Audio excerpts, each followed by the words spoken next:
Students, Ryan Tiwari is here and the banner is EduServe Think Forward.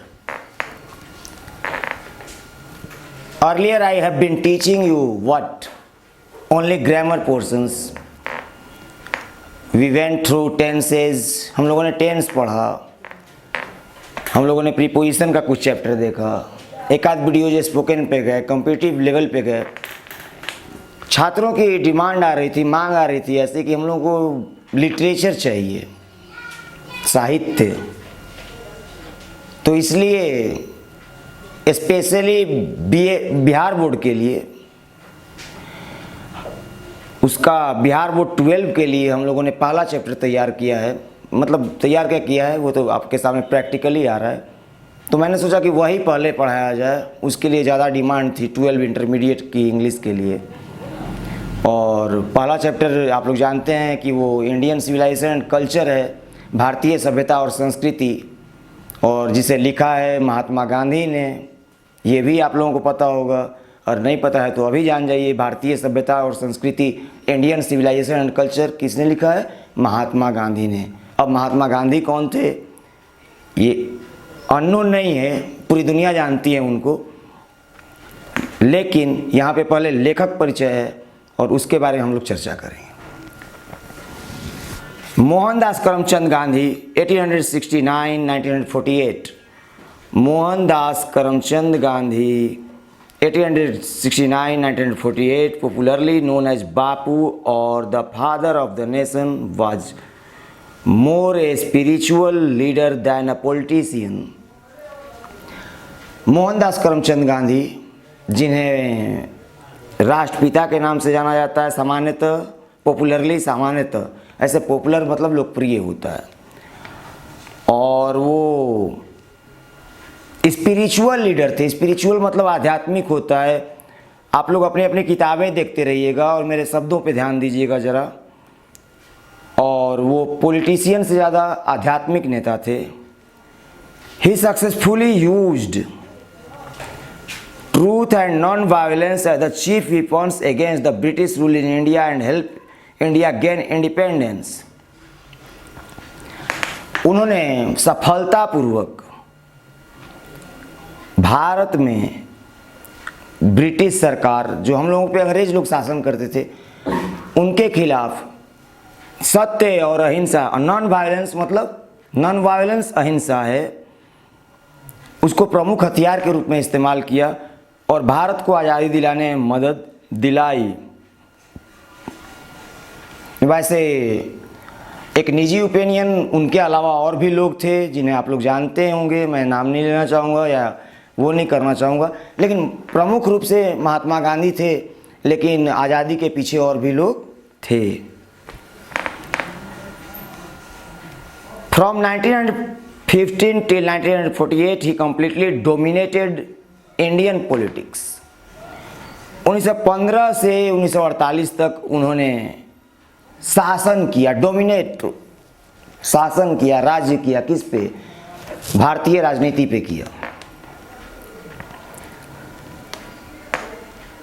1914 में वो विदेश से वापस आए थे। उसके पहले उन्होंने अपना ज़्यादा समय विदेश में ही वो किया था, बिताया था।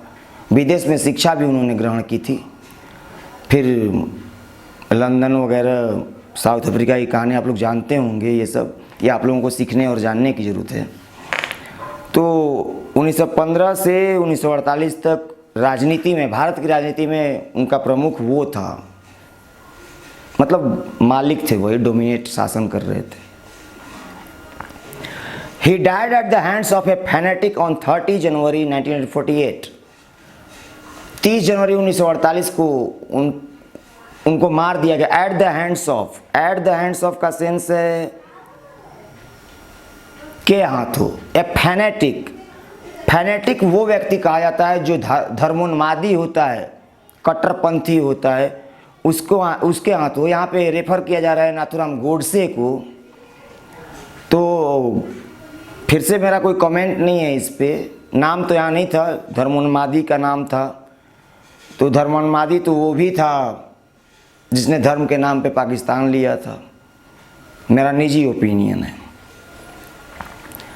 His autobiography, My Experiments with Truth, and the numerous articles that he wrote for Young and the speeches that he did, Young India, and the speeches he delivered on different occasions reveal him not only as an original thinker but also as a great master of chaste idiomatic English.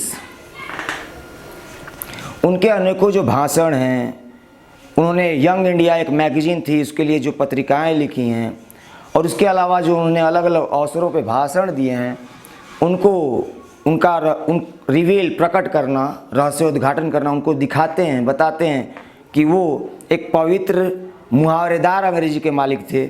इसके अलावा वो वास्तविक विचारक थे, original thinker थे। The following extract Indian civilization and culture Gandhi ji talks about. In the following extract, Indian civilization and culture, Gandhi talks about the sound foundation of Indian civilization which has successfully withstood the passage of time. जो वर्तमान ये जो हिस्सा लिया गया है भारतीय सभ्यता और संस्कृति, इसमें गांधी जी भारतीय सभ्यता की मजबूत नींव की बात करते हैं। साउंड फाउंडेशन, साउंड मतलब आवाज़ भी होती है, लेकिन यहाँ पे वो क्या है मतलब इसका, मजबूत नींव की बात करते हैं, भारतीय सभ्यता की मजबूत नींव की बात करते हैं। विच हैज सक्सेसफुली, जो सह गया है, विथस्टूड, विथस्टैंड, सह गया है, बर्दाश्त कर गया है, पासेज ऑफ टाइम, समय के बहाव को सह गया है। तो ये जो हिस्सा लिया गया है भारतीय सभ्यता और संस्कृति, इसमें महात्मा गांधी भारतीय सभ्यता की मजबूत नींव की बात करते हैं जिसने सफलतापूर्वक समय के बहाव को सहा है। द वेस्टर्न सिविलाइजेशन, लेखक परिचय में अंतिम है। The western civilization which has the tendency to privilege materiality cannot match the Indian civilization that elevates the moral being. तो वर्तमान जो हम लोगों का लेख है गांधी जी का, ये एक्सट्रैक्ट है इंडियन सिविलाइजेशन एंड कल्चर, उसमें वो कहना चाहते हैं, उसका पूरा निष्कर्ष यही है कि जो पश्चिमी सभ्यता है जिसके अंदर प्राथमिकता होती है क्या, जिसकी टेंडेंसी प्रवृत्ति होती है, टेंडेंसी प्रवृत्ति भौतिकत्व को, मेटेरियलिटी को बढ़ावा देने की, मतलब वस्तुओं वाले सभ्यता को बढ़ावा देने की, वो भारतीय सभ्यता की बराबरी नहीं कर सकती। क्यों? क्योंकि भारतीय सभ्यता जो है वो एलिवेट करती है, किसको एलिवेट करती है, ऊपर उठाती है। किसको एलिवेट, ऊपर उठाना, किसको, या विकसित करना किसको करती है, वो ऊपर उठाती है मॉरल बीइंग को, चरित्र को। तो यहाँ पे लेखक परिचय था हम लोगों का। लेखक परिचय का निष्कर्ष आप लोग समझ रहे होंगे, इसमें गांधी जी के बारे में बताया गया और वो ये बताया गया कि इस लेसन में क्या है। इसके बाद कुछ सवाल आप लोगों के लिए है। What do you know about Gandhi ji, सवाल का जवाब मिल चुका है या आप लोग पहले से बचपन से ही स्कूलों में भाषणों में बोलते रहे हैं उनके बारे में बहुत सारी बातें, तो आप लोग प्रैक्टिकली करते रहेंगे उसको घर पे। What did Gandhi do for the farmers in Bihar, Champaran आंदोलन किया था उन्होंने, गांधी जी ने किसानों के लिए बिहार में। अगर आप लोग नहीं जानते हो तो, नहीं तो ये भी आप लोगों को मीन्स गांधी जी एक ऐसा लेसन है जिनके बारे में सभी लोग सब कुछ जानते हैं। What do you understand by civilization and culture, this is an important question. आप सभ्यता और संस्कृति से क्या समझते हैं? सभ्यता क्या है? हमारे व्यवहार करने का तरीका हमारी सभ्यता है, और संस्कृति जिस ढंग से हम लोग खाते हैं, जिस ढंग से हम लोग पहनते हैं, जिस ढंग से हम लोग त्यौहार मनाते हैं, जिस ढंग से हम लोग नाचते गाते हैं, वो हमारी क्या है? संस्कृति है। जो बीता हुआ मतलब कल था, वहाँ भी कुछ चीज़ें चल रही थी, उसको हम आज भी फॉलो करते हैं। पंजाब के लोग जैसा पहनते थे वैसा पहनते हैं, बिहार के लोग जैसा पहनते थे या खाते हैं वैसा, दक्षिण भारतीय लोग जैसा पहनते हैं वैसा पहनते। त्योहारें हम लोग अलग अलग मनाते हैं। तो ये संस्कृति है, हर राज्य में अलग अलग वो होता है, क्या होता है उनका डांस करने का तरीका, नाच, अलग अलग नृत्य वगैरह।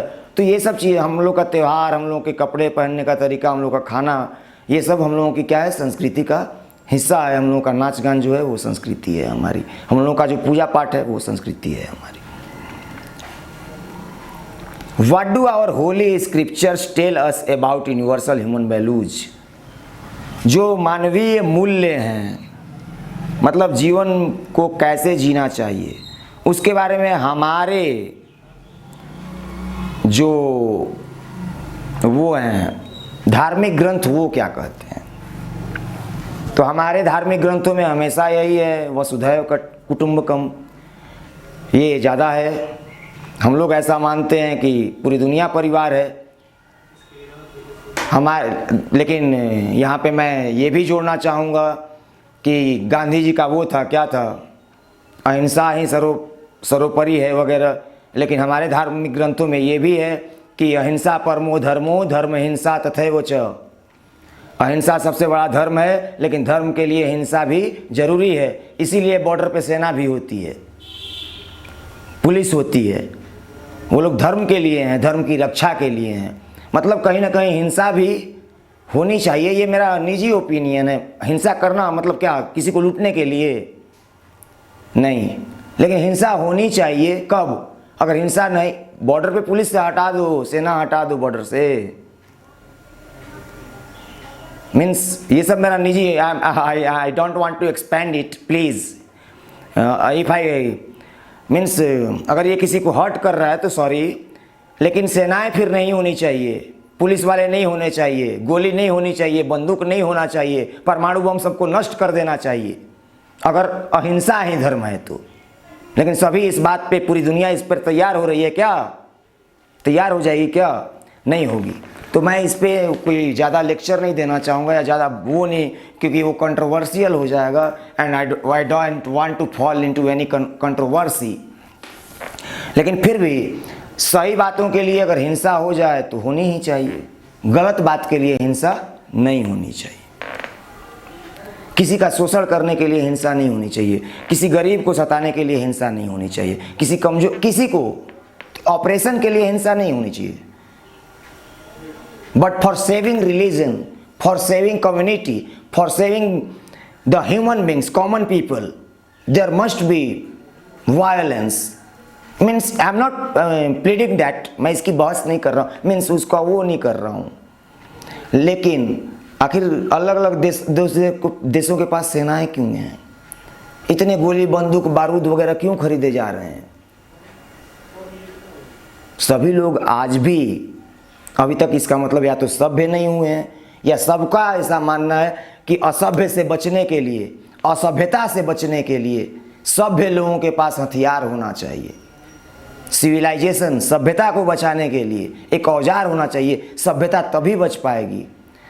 और प्लीज़ सॉरी अगर ये सब अच्छा नहीं लग रहा होगा, तो ये सब निजी था। और निजी क्या, सब ये सबको पता है कि हथियार है वगैरह बम। चलिए हम लोग अपना लेसन शुरू करते हैं, Indian civilization and culture. I believe that the civilization India has evolved. I believe that the पहला पैराग्राफ पढ़ रहा हूँ, पहली line, the civilization India has evolved has not to be beaten in the world. मैं विश्वास करता हूँ, evolve, विकसित करना, मैं विश्वास करता हूँ कि जो सभ्यता भारत ने विकसित की है उसे दुनिया में नहीं हराया जा सकता। Nothing can equal the seeds sown by our ancestors. Ancestor मतलब पूर्वज, सीड मतलब बीज। कुछ भी उस चीज की बराबरी नहीं कर सकता जिसके बीज हमारे पूर्वजों ने बोए थे। मतलब हमारे पूर्वजों ने जो सभ्यता विकसित की थी उसकी बराबरी कोई नहीं कर सकता। Rome went, Greece shared.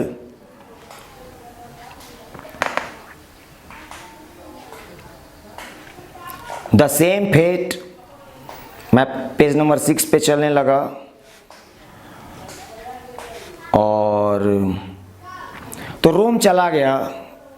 कहाँ चला गया मैं उस पर चर्चा कर रहा हूँ। ग्रीस का भी वही भाग्य हुआ। The might of the pharaohs was broken, Japan has become westernised, of China nothing can be said, but India is still somehow or the other sound at the foundation. Rome चला गया, Greece का वही भाग्य हुआ। फाराओस, मिस्र के ताकतवर राजाओं को फाराओस कहा जाता था। ये एक नंबर बनाता है, आप लोग ध्यान रखिएगा। फाराओस कौन थे? ऑब्जेक्टिव में एक नंबर बनाता है। Was broken, Japan has become westernised, Japan का पश्चिमीकरण हो गया। Of China nothing can be said, चीन के बारे में कुछ नहीं कहा जा सकता। इसलिए नहीं कहा जा सकता कि वहाँ पे शायद कोई सभ्यता ही विकसित नहीं हुई है। लेकिन Bharat, but India is still, अभी भी, अब भी समहाउ और अदर, किसी ना किसी तरह से। वर्ड मीनिंग्स मैं बोलते जा रहा हूँ, आप लोग नोट करते रहेंगे। साउंड एट द फाउंडेशन, वो अपनी नींव पर मजबूत है, उस पर डटा हुआ है। मतलब ये जो जिन जगहों का मिस्र की सभ्यता खत्म हो गई, रोम, एक बार इटली का रोम जो है वहाँ की सभ्यता फेमस थी, वो खत्म हो गई। फाराओस पे चर्चा हो चुकी। जापान ने पश्चिम की सभ्यता को फॉलो कर लिया, लेकिन भारत अपनी मजबूती से अपनी नींव पे डटा हुआ है। मतलब भारत ने अपनी सभ्यता नहीं खोई है। हजारों सालों पुरानी सभ्यता भारत में विकसित हुई थी। अगर आप लोगों को पता नहीं है तो जान लीजिए। आप लोगों को जरूर पता होगा, आप लोग इंटरमीडिएट के छात्र हैं, कि हमारे देश में इंटरमीडिएट के छात्र होकर के अगर आपको ये नहीं पता है तो मतलब अब मैं, हमारी जो सभ्यता है, भारतीय जो सभ्यता है, वो सबसे पुरानी सभ्यता है और अब तक जिंदा है। The people of Europe learn their lessons from the writings of the men of Greece and Rome, which exist no longer in their former glory. Europe की सभ्यता आजकल विकसित मानी जाती है, बेहतर मानी जाती है। यूरोपियन लोगों को सभ्य माना जाता है, अच्छा माना जाता है। लेकिन वो सभ्यता किससे सीखते हैं? अपना सबक किससे सीखते हैं? वो लोग, ग्रीस के लोग जो लिख के चले गए थे, रोम के लोग जो लिख के चले गए थे, उनसे सीखते हैं। लेकिन ये तो ना ग्रीस बचा हुआ है, ना रोम की सभ्यता बची हुई। In trying to learn from them, Europeans imagine that they will avoid बचते रहना the mistakes of Greece and Rome. इनसे बचने के क्रम में, उनसे सीखने के क्रम में यूरोप के लोग सोचते हैं, क्या सोचते हैं, कि हम लोग उन गलतियों से बच जाएंगे जो ग्रीस और रोम ने की थी। Such is their pitiable condition, ऐसी दयनीय स्थिति है उनकी। कहना ये है कि जब कोई सभ्यता खत्म हो गई है, आप सोच रहे हैं कि उसमें से कुछ अच्छा निकाल लेंगे या वही सीख लेंगे, हम लोग वो गलती नहीं करेंगे जो वो लोग करेंगे, तो उनकी दयनीय स्थिति है ऐसी। हमारी सभ्यता में ऐसा, मतलब गांधी जी नहीं, मतलब मैं मीनिंग समझाने का प्रयास कर रहा हूँ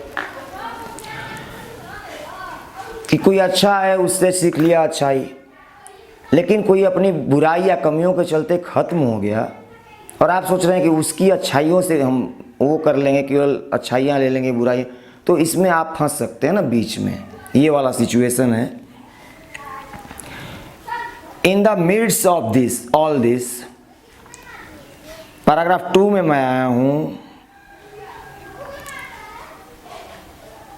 इन the midst of all this India remains immovable and that is her glory. इन सब के बीच में भारत अचल रहता है, अटल रहता है, और यही भारत की मर्यादा है।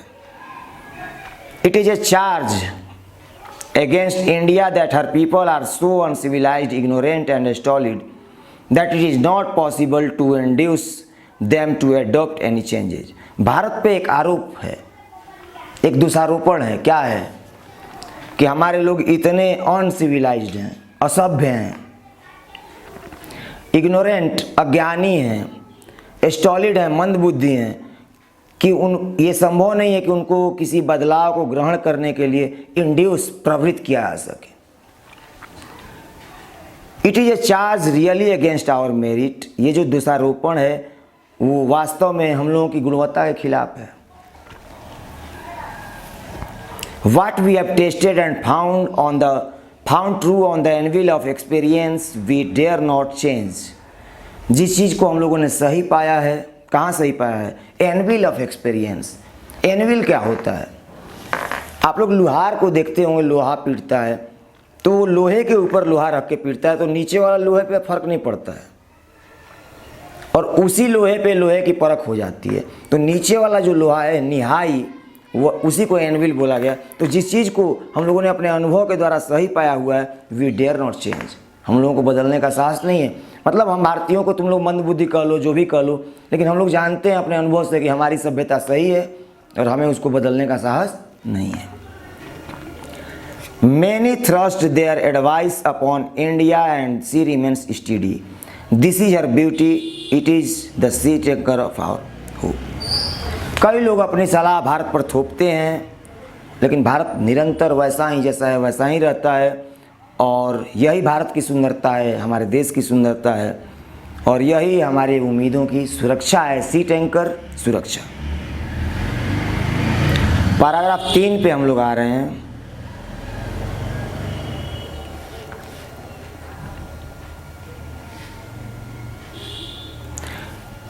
पैराग्राफ 3 में गांधी जी बोलते हैं, क्या बोलते हैं?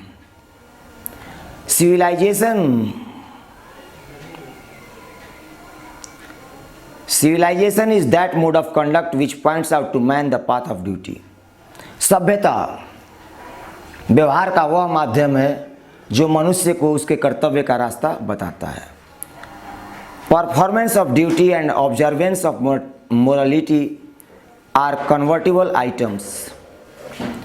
कर्तव्य को करते रहना और नैतिकता को प्राप्त करना, उसको ग्रहण करना, ये कन्वर्टिबल आइटम्स हैं, आदान प्रदान करने लायक चीज़ें हैं। मतलब हम कर्तव्य करते रहते हैं, अच्छे कर्म करते रहते हैं, हमारे अंदर नैतिकता आती जाती है।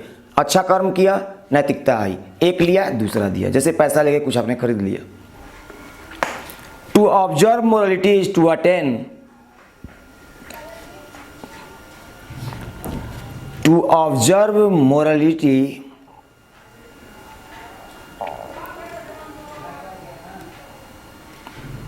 To observe morality is to attain mastery over our minds and our passions. नैतिकता को प्राप्त करना, ग्रहण करना का मतलब है क्या करना? कि हम अपनी इच्छाओं पे, अपने जोश जुनून पे, पैशन पे काबू करें, अपने दिमाग पे काबू करें, उस पर मास्टरी प्राप्त करें, नियंत्रण। So doing we know our selves, ऐसा करके हम खुद को जान जाते हैं। The Gujarati equivalent for civilization means good conduct. जो समानांतर शब्द होता है गुजराती में सभ्यता का, वो क्या होता है? Good conduct. यहाँ पे अच्छा व्यवहार, अच्छे व्यवहार का मतलब सभ्यता, सभ्यता बराबर अच्छा व्यवहार। यहाँ पे हम लोग अपना तीसरा पैराग्राफ खत्म कर चुके हैं।